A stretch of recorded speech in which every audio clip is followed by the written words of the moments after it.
আমরা পাহাড়ে চড়ে এখন জিপের কাছে যাচ্ছি।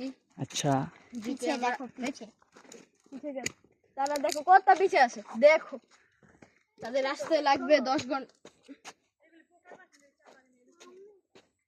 আমরা জিপে যে আপনাদের সঙ্গে কথা বলছি, আমরা তে নিয়ে গেছি। আমার এত দুর্বল লাগছে।